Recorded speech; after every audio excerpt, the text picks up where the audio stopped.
I used to think silence made me small, but standing in the middle of the Charleston preservation auction, with voices echoing off the old brick walls, I finally understood what silence could do to a man who thought he owned the room. Graham Lattimore spotted me the second I stepped into the bidding hall. His laugh cut through the chatter, sharp and delighted. "Look," he announced to the circle of donors around him. The broke girl came to the auction. People chuckled politely, the way they always did when Graham decided someone should be the punchline. I didn't correct him.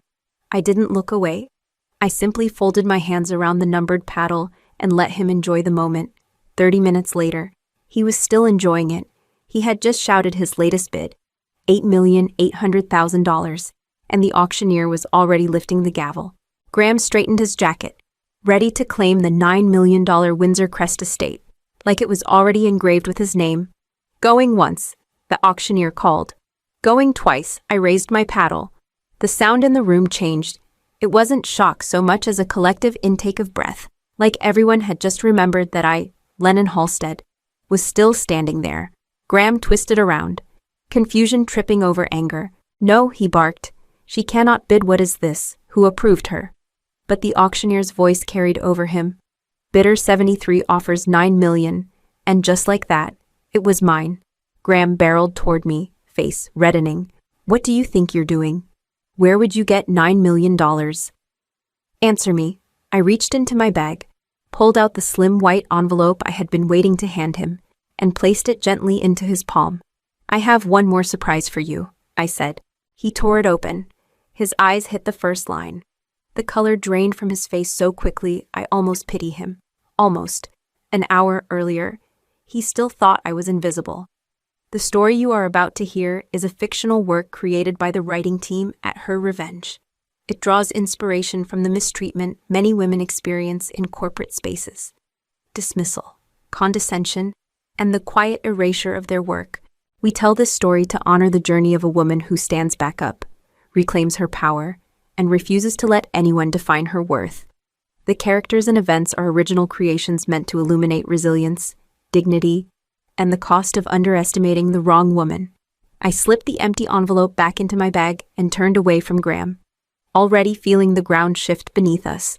There was so much he still didn't know, so much he had never bothered to see. And the truth was about to surface in ways he could not control.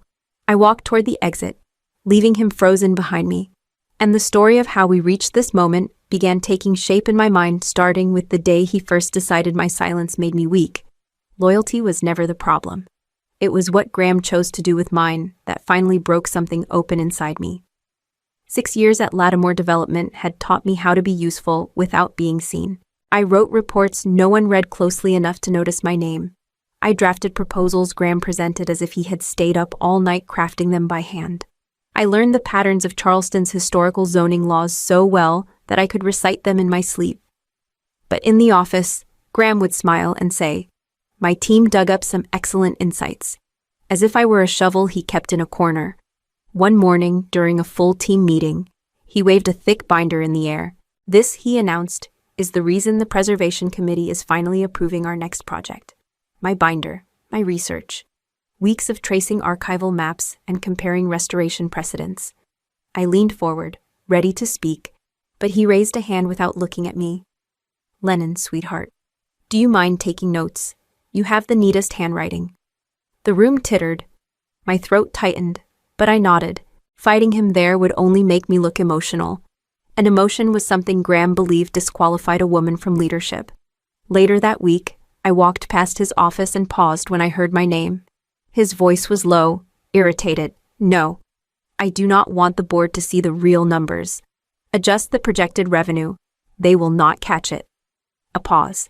Then, "And make sure Lennon prepares the summary. She will not ask questions." I froze, absorbing every word. Financial manipulation, intentional misreporting, and my name tied to the paperwork. I should have confronted him. I should have walked in and said something, but I kept moving, silent, calm, letting the moment sink deep into the place where humiliation turns into resolve. That night, I opened my laptop and started saving every document he had ever asked me to bury. I did not know then what I would use them for. I only knew I would not let him own my silence forever. What if the person who breaks you unknowingly hands you the tools to destroy him? People like Graham never look twice at a quiet woman. They assume quiet means harmless. They assume silence means obedience. They assume the only life you have is the one they can see. But 3 years before the auction, I stopped letting anyone decide what my life looked like. It began with a conversation over coffee with Margot Ellery, a retired preservation lawyer who had spent decades arguing with Charleston zoning boards. She had read one of my reports when Graham had presented as his own and asked to meet. "You did this work," she said, tapping the folder between us. "Yes," I admitted quietly. "And he took the credit. That is how it works there. It does not have to." Margot introduced me to Raymond Cortez, a financial advisor who specialized in property portfolios. Within weeks, the three of us formed a small real estate analytics consultancy. I worked nights, early mornings, lunch breaks whenever Graham was not hovering over my shoulder demanding things he would later claim as his ideas. Our firm grew fast. Investors trusted Margot's reputation, Raymond's precision, and my ability to read historic zoning patterns better than anyone in Charleston. We handled properties worth millions, old estates, downtown restorations, protected waterfront lots. One afternoon, Raymond handed me a file. "Another investor wants analysis on Windsor Crest House," he said. My breath hitched. "The same one Graham wants." Your boss Raymond raised an eyebrow. Did not know he was interested. I shrugged. "He is, but he thinks I cannot afford groceries without coupons." Raymond laughed softly. "Good. Let him keep thinking that." As our consultancy profits grew, I opened accounts Graham would never know existed. By the end of the 3rd year, the numbers sitting there made my hands shake more than enough to place a $9 million bid. And cleanly, I did not tell Lattimore Development. I did not tell anyone at the firm. Why would I? They had never asked who I really was. If you could rewrite your future without permission, would you dare to start now? Some buildings feel alive, as if they remember everyone who ever tried to claim them. Windsor Crest House was one of those places.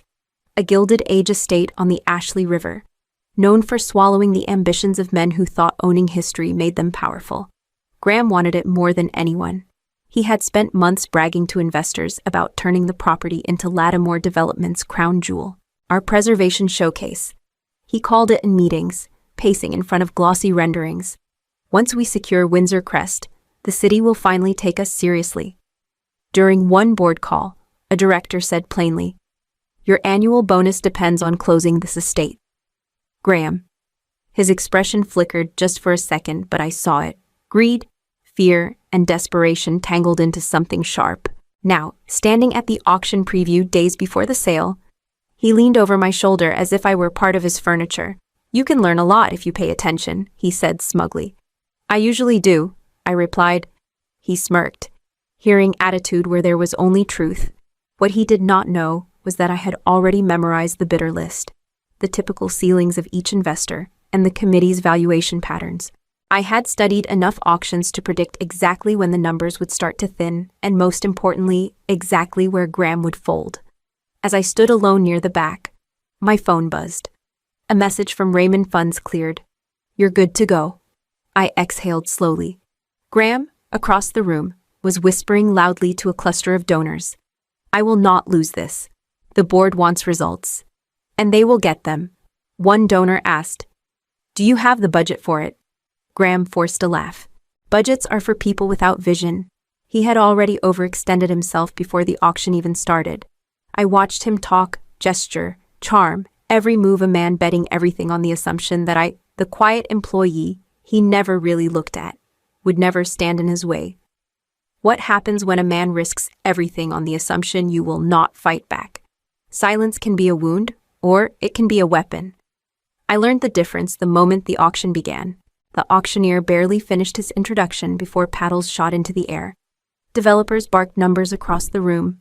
Preservation groups countered immediately.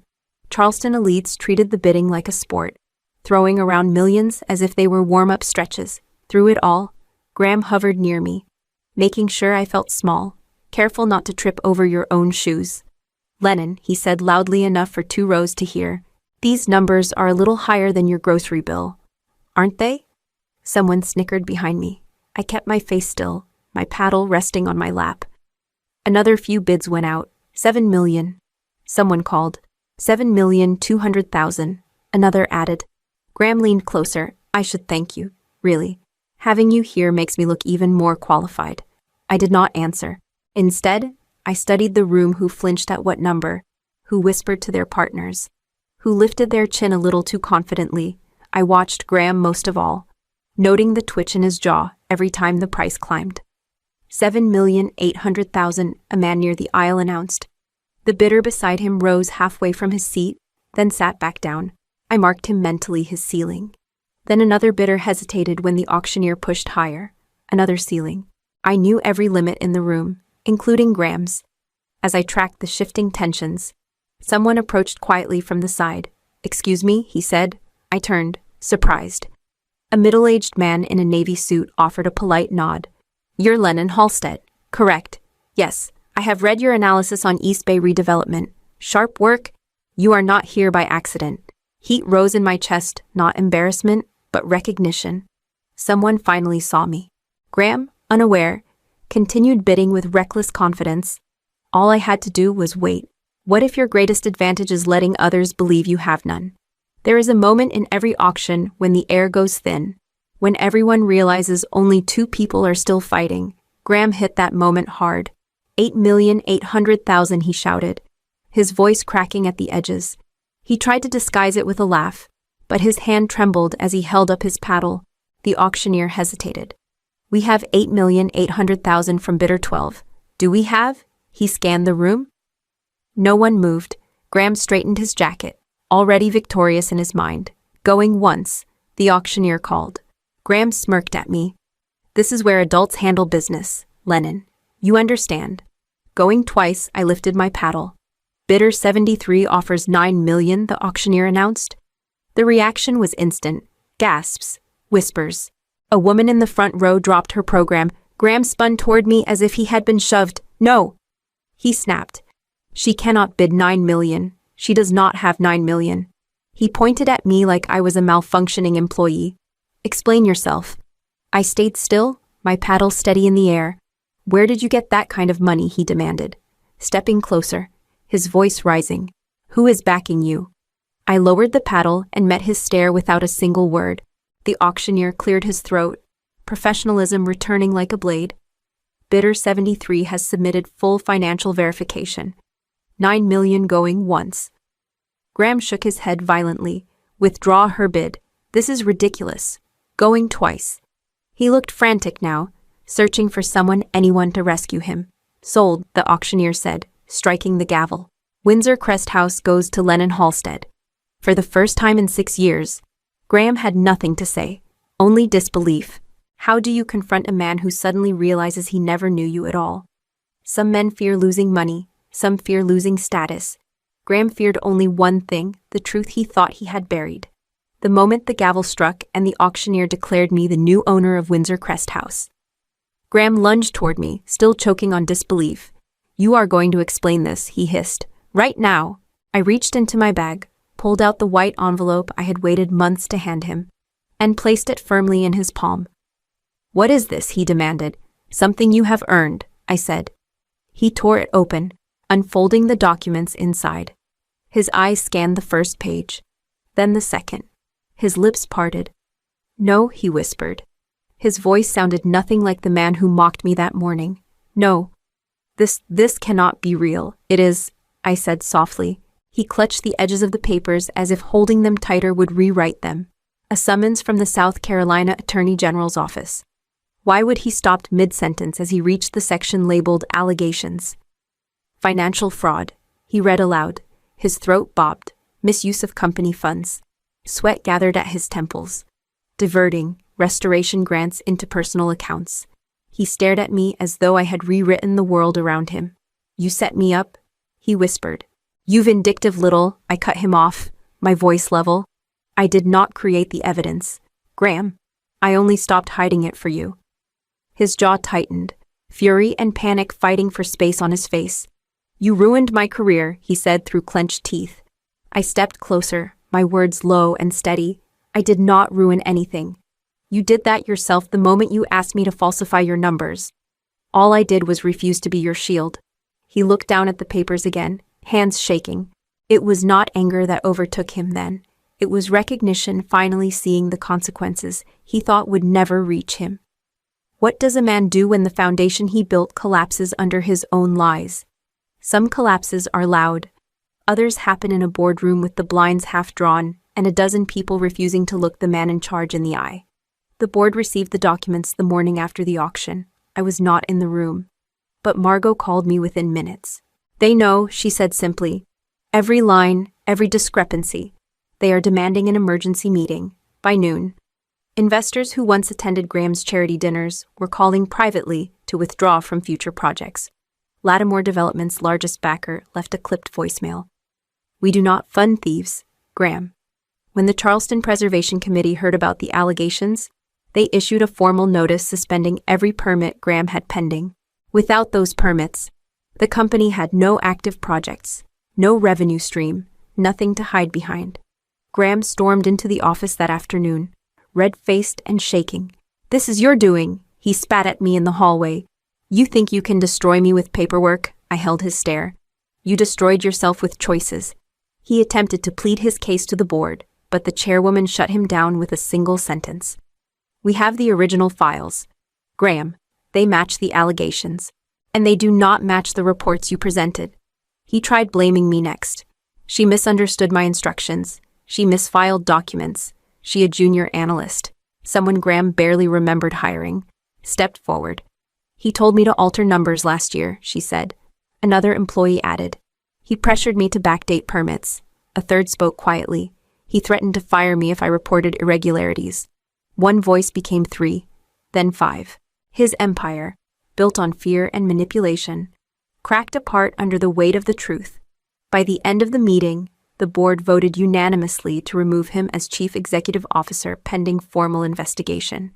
He left the building without speaking to anyone. If justice finally arrives, why does it still sting to witness someone break Windsor Crest House? Felt different when I walked through its doors, as someone who belonged there, not as Graham's assistant, not as the woman behind the research he claimed as his own, as its owner. Margot met me in the foyer, her cane tucked neatly beside her.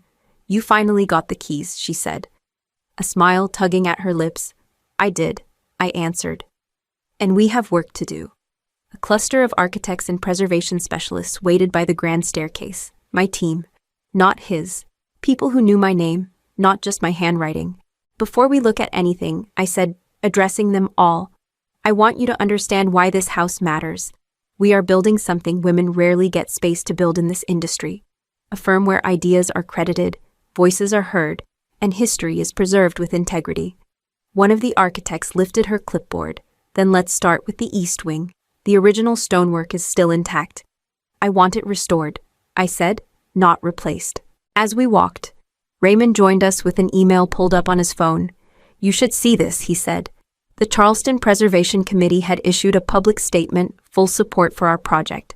Open collaboration. Historic priority status. I read it twice, the words softening something inside me that had been tense for years. Raymond continued, and there is more. 2 investors who backed out of Graham's project want meetings with you. They said they prefer someone whose work is actually honest. I laughed short, disbelieving. They said that they did. Their exact phrase was, a steadier captain. Margot placed a hand on my arm. You earned every bit of this. Her voice held no pity, no surprise, just truth. We moved down the hall, the house echoing with new footsteps, new plans, a new beginning. This place had once symbolized everything I could never reach. Now it felt like a foundation being rebuilt brick by brick, on my terms. When a door finally opens, do you walk through it or build another one entirely? Healing has a sound. For me, it was the quiet that settled in the weeks after the auction, quiet without fear, without waiting for someone to shrink me back into place. News of Graham's charges spread quickly: financial fraud, misuse of funds, diversion of restoration grants. By the time the Attorney General announced the formal hearing dates, Charleston's real estate circles were already whispering about the collapse of Lattimore Development. Margot showed me an article one morning. They are calling it the biggest preservation scandal in a decade. I skimmed the headline, then set the paper aside. Let them talk. I have work to do. I did not attend the preliminary hearings. I did not read every update. I no longer needed to measure my worth against the man who spent years taking credit for my breath. Watching him fall would not give me back what he tried to take from me. Building something honest would. Windsor Crest House was alive with restoration crews, architects, interns, and planners moving through its corridors like new blood. Our firm Ellery Halstead was already gaining traction, and the Preservation Committee sent daily requests to collaborate. One afternoon, as sun filtered through the tall windows of the study, a young intern approached me. She held a stack of zoning notes and looked nervous. "Lennon, I just wanted to say, thank you. For what I asked gently. For giving people like me a place to breathe. I have never seen a woman lead in this field the way you do." Her voice trembled, but her eyes stayed steady. Something in me settled like a door closing without slamming. This house wasn't meant to be a trophy. I told her, it was meant to be a space where no one has to fight to be heard. She nodded, understanding more than I expected. I looked out at the estate, the scaffolding, the blueprints, the hum of new beginnings, and felt the pull of a life not defined by survival, but by purpose. "Revenge fades," I said quietly. "But becoming the woman they said you could never be, that stays. When you finally rise, who are you rising for, your enemies or yourself? Growth is not proven by the people you defeat, but by the person you choose to become when their shadows no longer reach you."